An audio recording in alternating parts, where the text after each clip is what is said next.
Musibye mutyeyo bannamukutu mugyebaleko buli omu gyatuusizaako engalo. Kati engeri gikiri ekitabo gye twakimazeeyo ekya zinunula omunaku. Kati katutandike kino nti Nkyalira Walumbe Ttanda.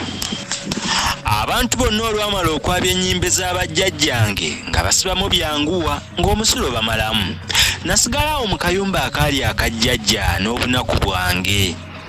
Ekiro kimu mba ngudumadde mu kasiisira kange, mpozi obudde bwalinga mu kawoza masiga, ne mpulira omuntu ampita mu kaloboozi akaseeneekerevu.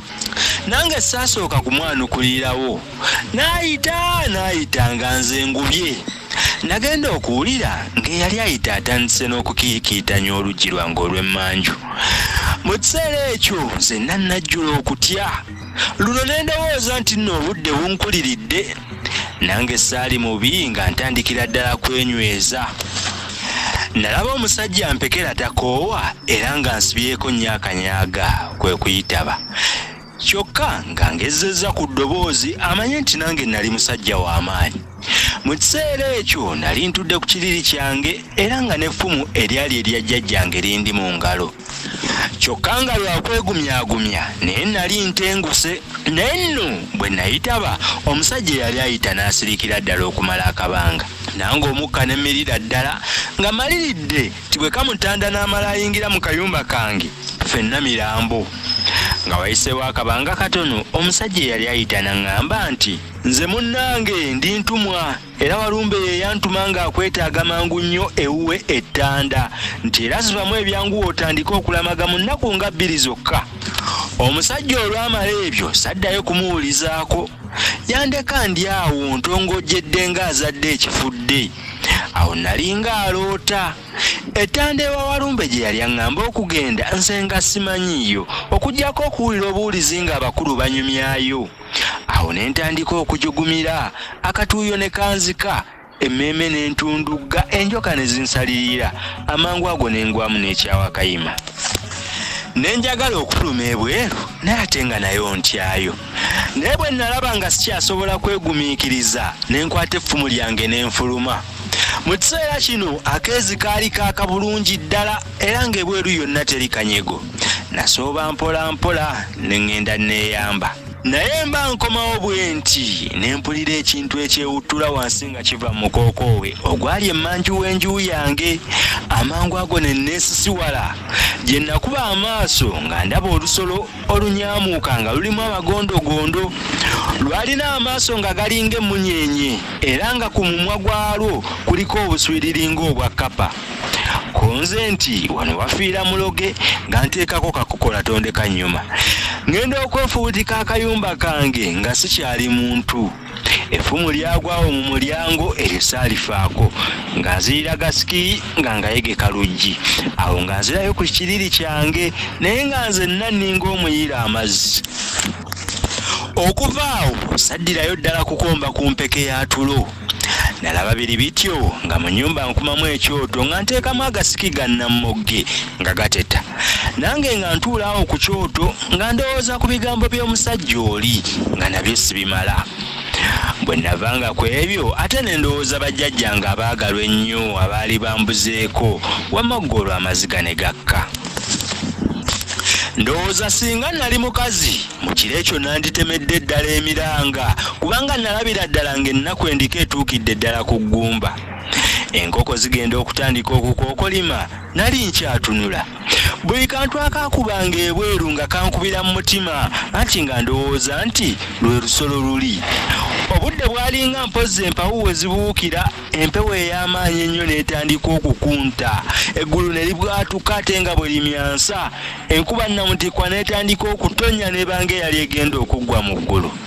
Nange nalaba biri bityo nga nsoobolokoka mpola mpola ku kyoto kyange nga ngenda ku kiriri kyange. Olwatuuka kulinga ngwa kungulu okutemya n'okuzibula ng'otulo twanzibye dda. Ebyaddawo siikulimbe nti nabimanya. Bwe nali neebase ne ndoota jjajjange omusajja ng'asumisa olubugo olumyufu ennyo era nga bwe yateranga okukola. Yali ankutte ku mukono nga tuliko gye tulaga naye nga tasalikako musale. Bwe nagogonoka ne ŋŋenda ndootolola mukwano gwange gwe baayitanga Namutta. omuwala oyo yali mukwano gwange nnyo, era omuwala oyo gwe nali nnoze mbawala enkuyanja abaali ku kyalo kyaffe, era nga wabulayo ebbanga ttono nnyo tufumbiriganwe.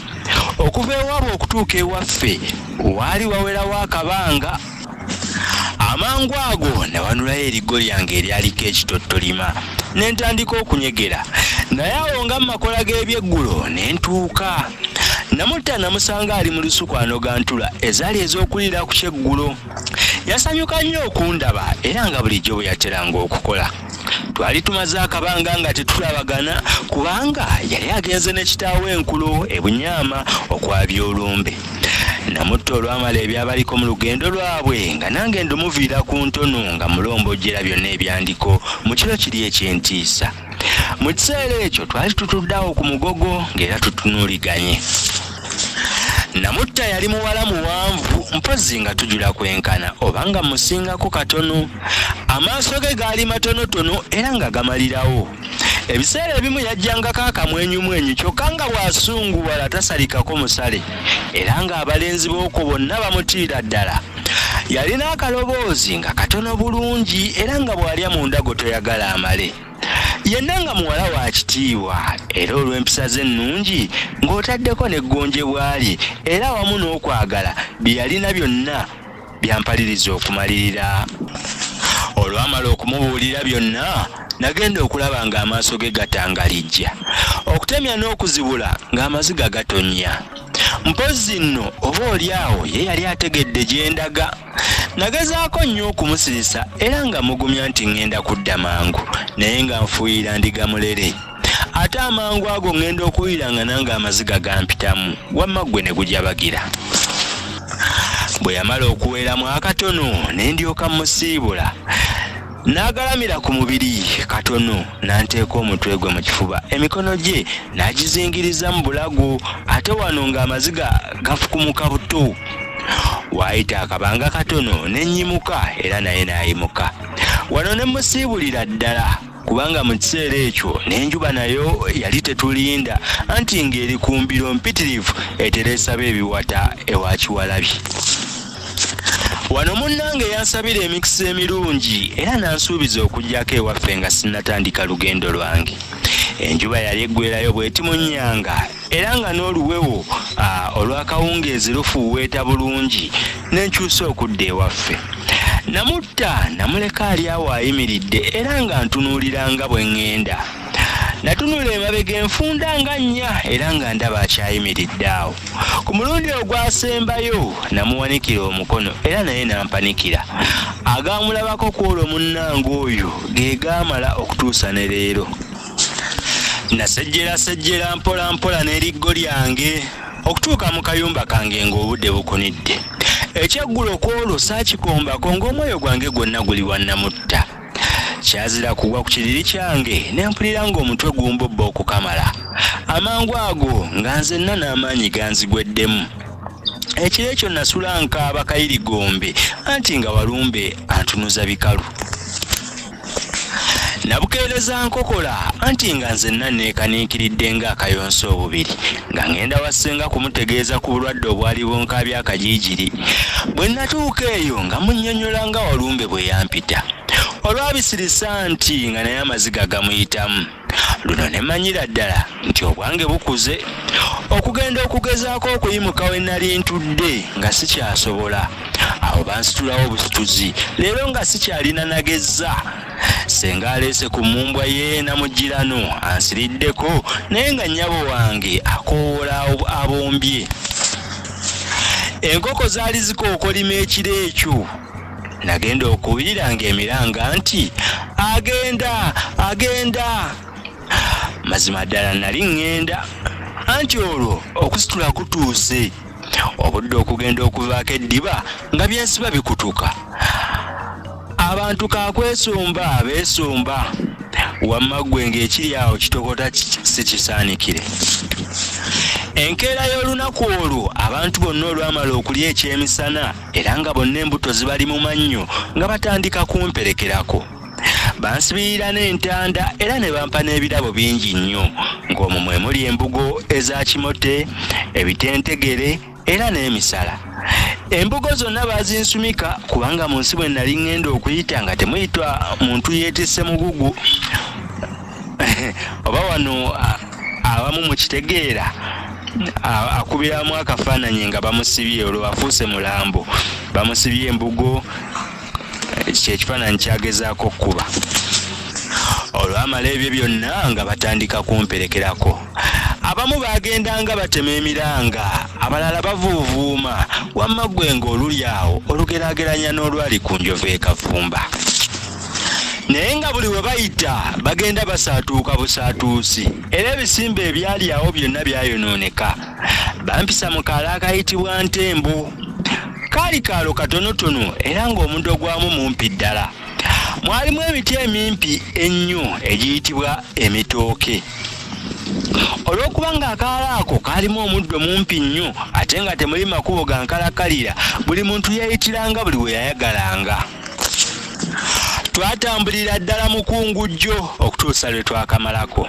naye we kwaggweerako we twasanga akagga akayitibwa Malaalo akagga ako lwakuba katono naye nga kantiisa nnyo okumanya nga kaali kantiisa abantu bonna olwakatuukako ne basirikira ddala becce bannange bonna abaali bamperekerako olwatuuka akagga kano nga batandika kunsiibula ng'olwo eggendo ndisigalako bw'omu entiisa okukaaba leero nanyumya ki bannange baddayo bakuba biwoobe nga nange ntandika kwepekkecha bw'omu mu kiseera kino nali ntambula nga nsiira olw'embuga enfaafa ze baali bambinise bwe najjukiranga munnange namutta gye nali mulese wamma ggwe nnyiike n'ejula okunzita kyokka ebiseera ebimu nalingamu essuubi nti era siirema kudda nga Walumbe bwe yampita kale bw'alimala okuŋŋamba bye yampitira nditera n'enkyusa obuufu